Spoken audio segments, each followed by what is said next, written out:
1 million, Benedict Cross announced, his voice slicing through the crisp autumn air like a blade. That's what I'll pay anyone in this god-forsaken place who can get that mutt to sit still beside them for 5 minutes. The crowd that had gathered at the Hollow Creek livestock auction shifted uncomfortably. Ranchers, breeders, and curious townsfolk, all drawn here by the rumors swirling around the German Shepherd, confined to the rusted kennel at the edge of the arena, turned their eyes, from the snarling dog to the man in the tailored jacket. Benedict's smile didn't reach his eyes. He didn't need it to. His confidence, much like his wealth, never required approval. Ghost, the dog in question, didn't stop his low growl, muscles taut beneath a coat matted with mud and old scars. The shepherd pressed against the steel mesh as if daring someone to try their luck. His teeth flashed with every bark, his eyes flickering with something older than fear, something closer to betrayal. Cross chuckled as the auctioneer hesitated. "Go on," he said loud enough for the microphone to catch. "Bring out your prize.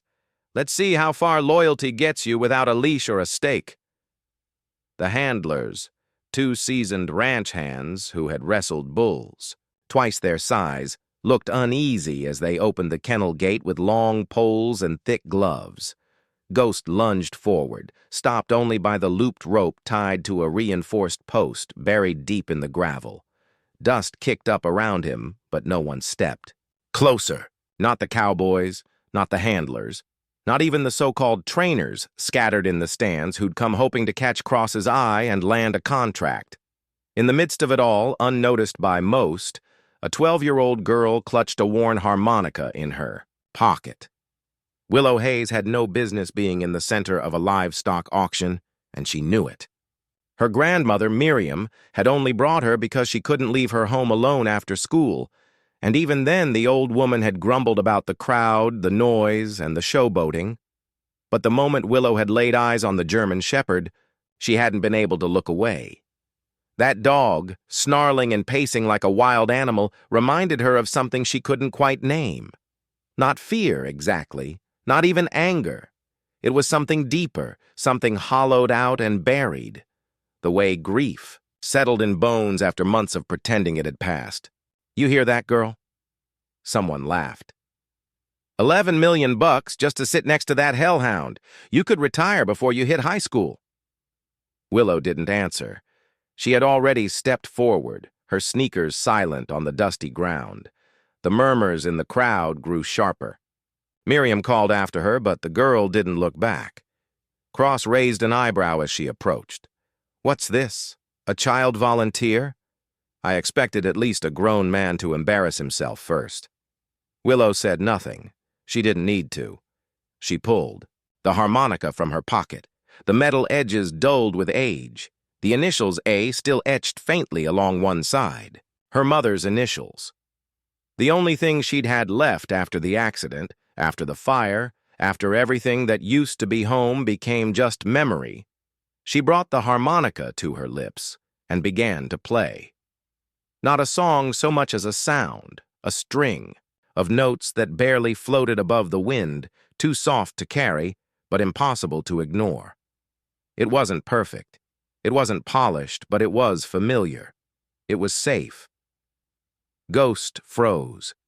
The transformation was not immediate, but unmistakable. The dog, who had lunged at anything within reach for days, now stood rigid, ears pry-cricked forward. The low growl in his chest faded. The rope slackened slightly as he stepped once, then again toward the girl. Willow didn't flinch. She just kept playing. The crowd held its breath. Ghost sat. It wasn't obedience. It wasn't submission. It was something quieter, something rarer. Trust. And though only 5 minutes were needed to claim the prize, no one moved to check a watch. Not even Benedict Cross, whose smug expression had drained into something colder, unreadable. 5 minutes passed. Stillness remained. No one applauded. No one cheered. The air had grown too heavy for noise. Even the auctioneer, who had spent his career whipping crowds into frenzies, couldn't speak. Ghost sat beside Willow as if they had arrived together, as if they belonged together. Her fingers tightened around the harmonica. The notes had stopped, but the silence they left behind was louder than anything that had come before. Cross turned without a word and walked away. Willow stood, brushing the dust from her jeans, and reached down. Ghost didn't resist when she touched his collar. He rose and followed her, not as a dog trained or conquered, but as one who had chosen his human. Miriam was waiting at the gate, eyes wide and wet with disbelief. "We're taking him home," Willow said simply, though the weight in her voice carried far more than words. "He doesn't belong here." And so they did. As the auction faded behind them, the girl, her grandmother, and the dog that no one could tame disappeared down the gravel road toward a weathered ranch on the edge of Sage Valley. The wind carried the last notes of the harmonica through the still air, a promise of something just beginning, something no one, not even Benedict Cross, could have foreseen. He doesn't walk, he glides. That was what Willow told her grandmother the morning after. They brought him home. She'd been standing at the kitchen window for nearly an hour, her bare feet pressed against the cool linoleum, breath fogging the glass as the first soft light of dawn turned the frost-laced pasture into something silver and still. The dog, no, longer the beast from the auction ring, not exactly, moved along the fence line like vapor, every step calculated, every turn fluid, as if the earth made way for him rather than the other way around. When she spoke, Miriam didn't reply. She simply joined her at the window and watched the creature pace, with eyes narrowed and quiet understanding, creasing the corners of her mouth. It was Willow who gave him the name. "Ghost," she said softly that afternoon, crouched beside the tangled thicket at the back of the property where he liked to linger, half visible in the shadows. "Because you move like one, and your eyes look through people like they're already gone." He didn't react to the name at first, but he didn't reject it either. He simply paused in his pacing, turned his head slowly toward her, and blinked with those pale, unreadable eyes. An expressionless acknowledgement that said more than any bark or wag ever could. Bringing him home hadn't changed him. Ghost didn't trust the world just because it was quieter here. He refused to enter the house, refused food from bowls, flinched. At every metallic sound, a slammed door could send him into a crouch so low he nearly disappeared into the grass. And if anyone reached for a leash, any kind of strap, really, his entire body locked into a trembling stillness, the kind that came just before an explosion. But the explosion never came. Not with Willow. He never snapped at her, never growled. He simply watched her, followed her from a distance, and more often than not, ended up resting near her at day's end, as if proximity alone was enough to say he was trying. Miriam didn't interfere. She gave the girl space, stepping in only when necessary, when feed had to be ordered or fences mended. But otherwise, she let Willow figure it out on her own, the same way she'd once watched Emma pour herself into understanding horses no one else could touch. There was something familiar about the girl's stillness. The way she crouched in silence, beside the broken thing without demanding anything of it. It was Clara Monroe who gave it a name, not the dog, he already had one, but the thing that clung to him like frost in the spring. Clara, the local vet, was nearing 70 and didn't seem in any rush to let time tell her what to do. She arrived that first week in her dust-covered pickup, her weathered hands resting gently on her knees as she eased herself down onto the porch steps. She didn't reach for Ghost, didn't even look at him for a long time. Just sipped weak tea and spoke to Miriam about winterizing the barn, about the hay shortage up north, about the way people forget animals remember things long after they stop bleeding. On her second visit, she brought liver treats and left them, in a line near the gate, turning her back and humming quietly to herself. On the third, she sat within 10 ft of him while she read aloud from an old veterinary manual, her voice steady, the pages rustling like dry leaves in autumn. By the fourth visit, Ghost let her press a hand to his side long enough for her to feel the scarred tissue beneath his ribs. "This isn't just trauma," she said that day after Ghost had wandered off. Her voice was soft, but there was no mistaking the weight behind it. It's conditioning, layered, deliberate. Someone trained him with fear and used it until fear was all that stuck. She didn't say who, didn't need to.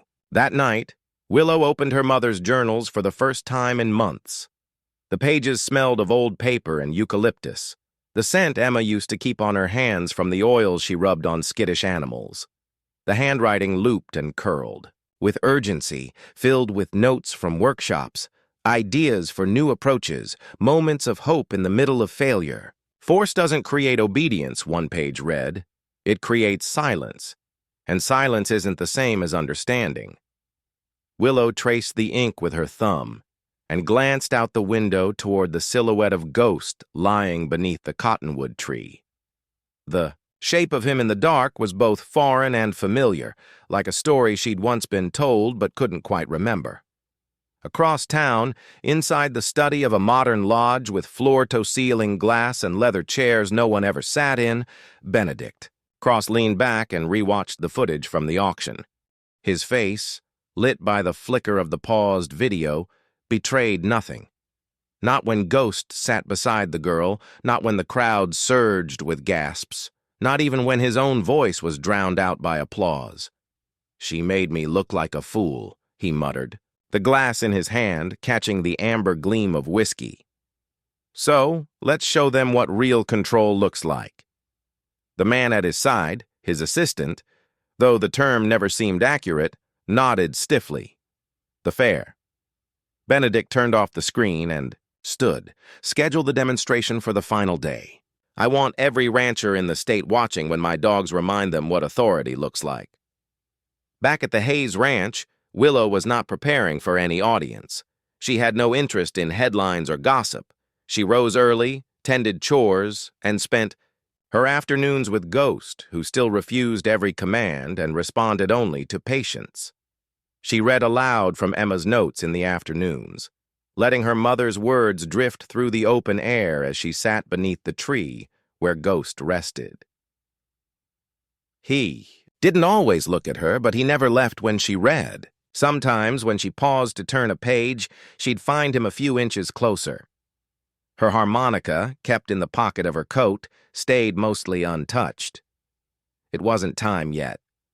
She understood that now. Ghost didn't need music. He needed space, and so she gave it. Dr. Monroe continued to visit weekly, charting progress in whispers and raised brows, always careful not to call anything a breakthrough too soon. Miriam watched from the kitchen, brewing endless tea, pretending not to listen. Willow never asked how long it would take. She already knew there were no shortcuts with animals like this, no fixed timelines for rebuilding what others had torn down. And if anyone had asked her why she kept trying, she might have answered with the words from her mother's journal, words she now carried like a compass, more than a memory. Trust begins in the quiet. Before the touch, before the praise, in that moment when a creature decides to stay, even though it has every reason to run, no one had expected her to go first. At least not the crowd gathered beneath the striped canvas canopy of the Sage Valley Autumn Fair's main arena.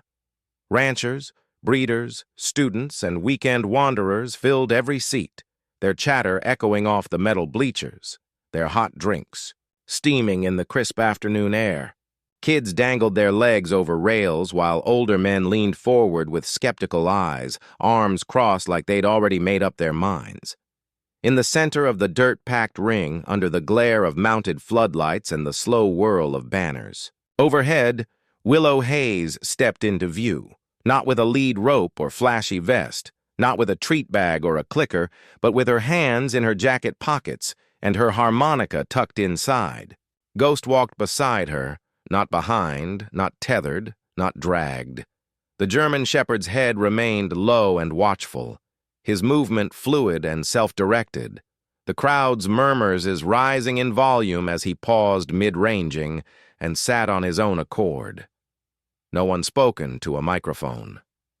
There was no music, no commands shouted over loudspeakers, just the wind rustling through the autumn leaves on the sycamores lining the fairground fence. She didn't tell Ghost what to do. She didn't need to.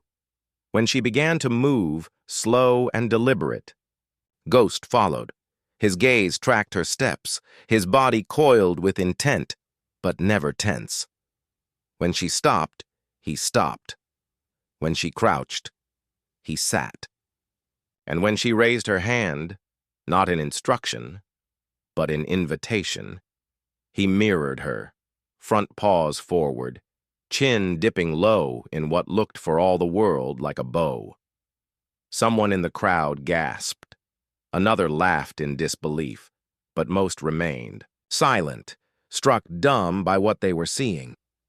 The same dog who had once snarled behind steel bars at the county auction, now responding not to domination or fear, but to something else entirely, something quiet and steady and invisible to the naked eye.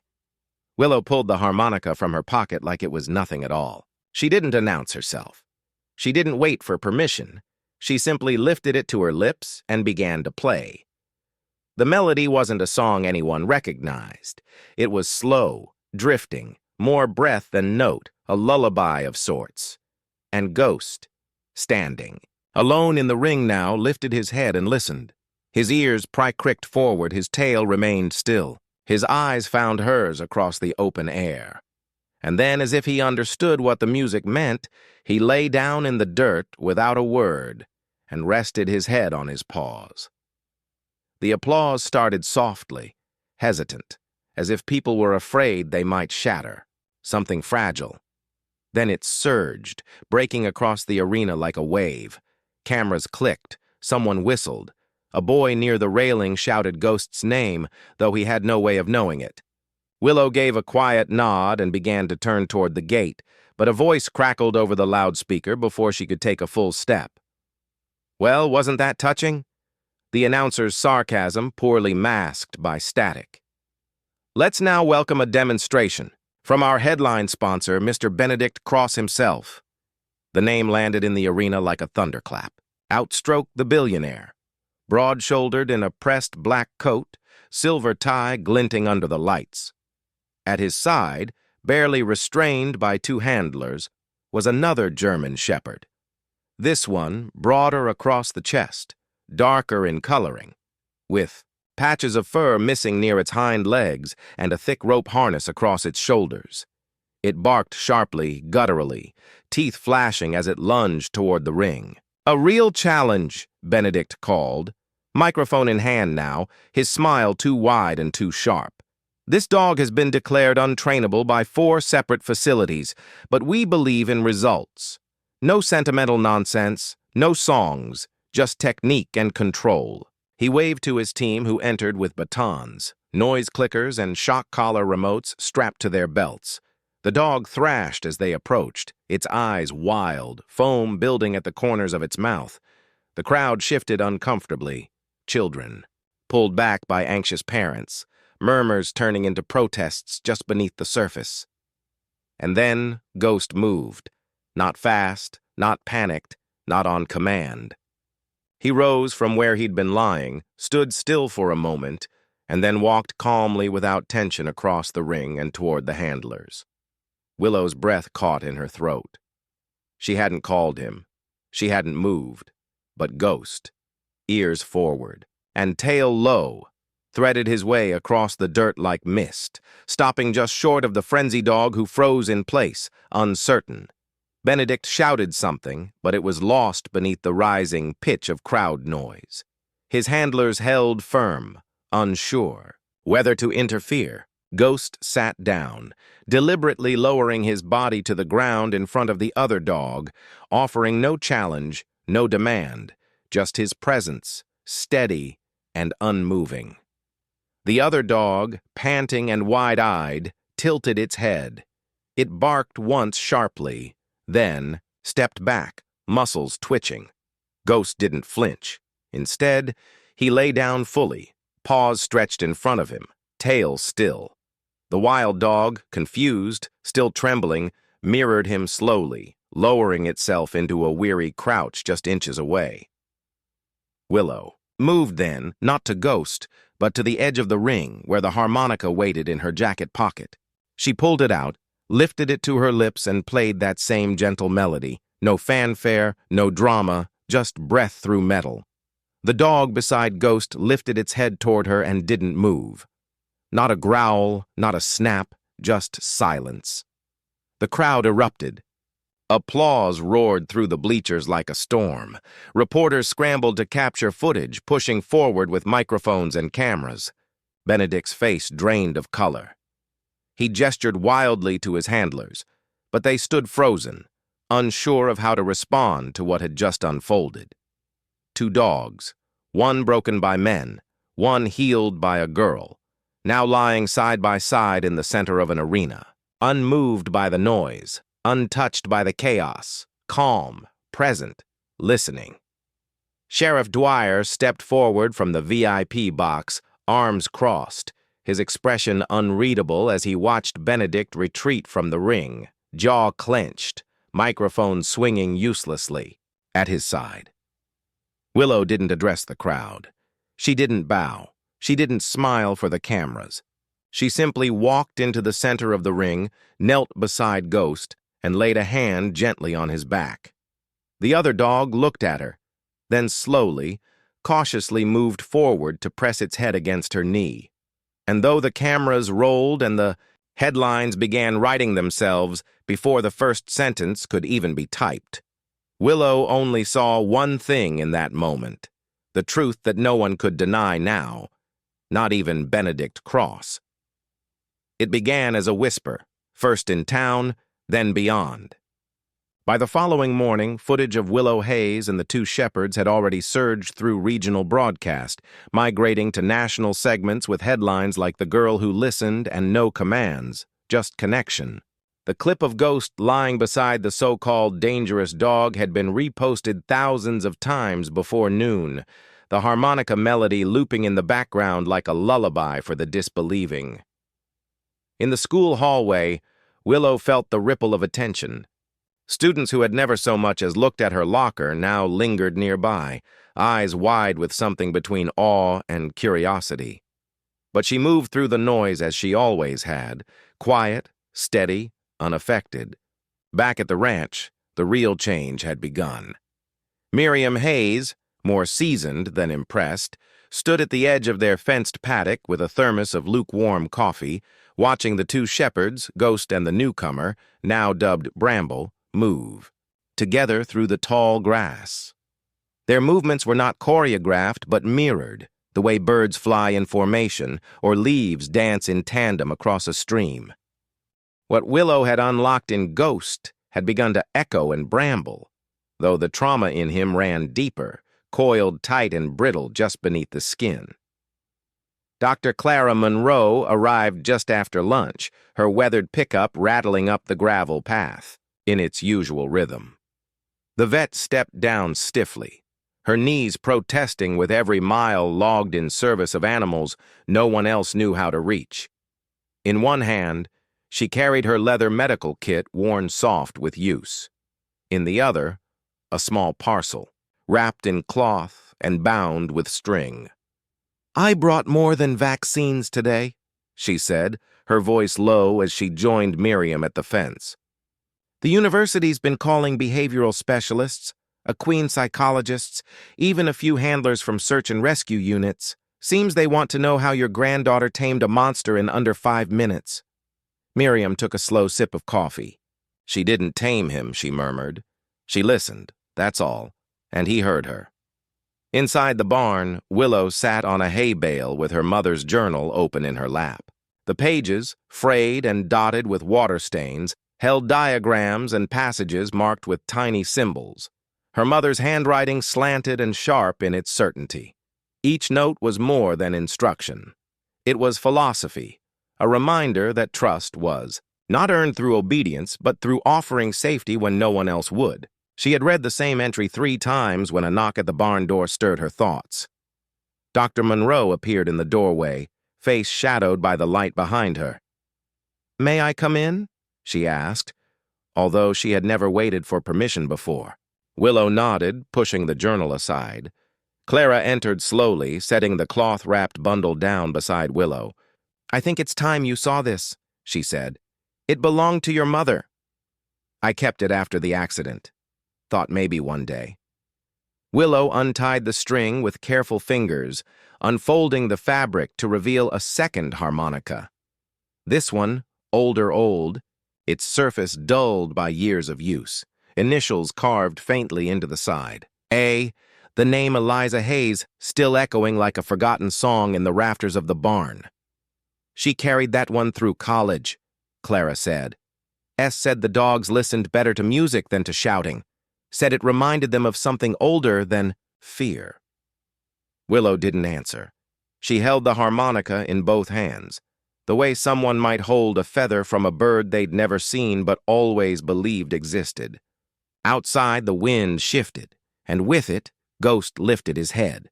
Elsewhere, the response to Benedict Cross's public humiliation had taken on a sharper edge. Though the billionaire had retreated without a word following the disaster at the fair, his network remained active. Cross began circulating footage of the failed demonstration, conveniently edited to remove the moment when Ghost had diffused the chaos. In its place were clips of the dog's early aggression, pieced together into a montage, suggesting instability rather than redemption. Miriam found the first article online late that night, a headline claiming untrained dog poses public safety risk, accompanied by a blurry still of Bramble mid-lunch. She didn't need to ask where it came from. The fingerprints of Cross's media machine were always the same, polished, aggressive, and fundamentally dishonest. They gathered that evening in the kitchen, Willow, Miriam, and Clara. Papers and devices spread across the scarred wooden table as the wind howled just outside the windows. Ghost lay at the hearth, chin on his paws, unmoved by the storm. "He's trying to discredit her," Clara said, tapping a screen. "If he spins the story fast enough, people won't remember what really happened." "He's scared," Miriam replied, stirring her tea. "That girl did more in 5 minutes with no equipment than his men could in 5 years. Willow sat silent, watching the shadows flicker across the walls. When she finally spoke, her voice barely broke above a whisper. "Then we show them again." Neither woman questioned the decision. They understood. What had happened in that arena wasn't a trick or anomaly. It was a beginning. The days that followed brought more than news cameras. Horse trailers rolled up the lane bearing dogs with histories as fractured as brambles. Border collies deemed too reactive. Cattle dogs whose instincts had been punished rather than trained. Shepherds surrendered by handlers who confused discipline with cruelty. Some came with trembling limbs, others with defiant stares, but none with trust. And yet each day, Ghost moved among them like a quiet sentinel, offering no promises except the comfort of his presence. By the end of the week, even the reporters grew quieter in their interviews. No one understood what they were witnessing, not fully, but they saw the change, and change once seen could not be unseen. Word reached Sage Valley's mayor and eventually the state capitol. Offers poured in, research partnerships, sponsorships, commercial endorsements, but Willow refused them all. Her mother's words remained the compass. Do no harm. Be the place they run to, not from. It was Bramble who gave them their next message. He had spent a week watching from a distance, never far from Ghost, but never fully engaged. He would retreat. At sudden movement, flinch at loud voices, tense at the rustle of fabric. Willow never reached for him, never called. She simply waited. That Saturday, as the sun dipped low behind the ridge and the paddock burned gold, he crossed the distance. No fanfare, no dramatics.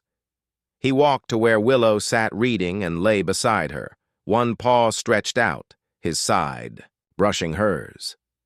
Ghost joined them moments later, settling quietly nearby. And in that stillness, no commands, no crowd, no music, Something passed between the three of them.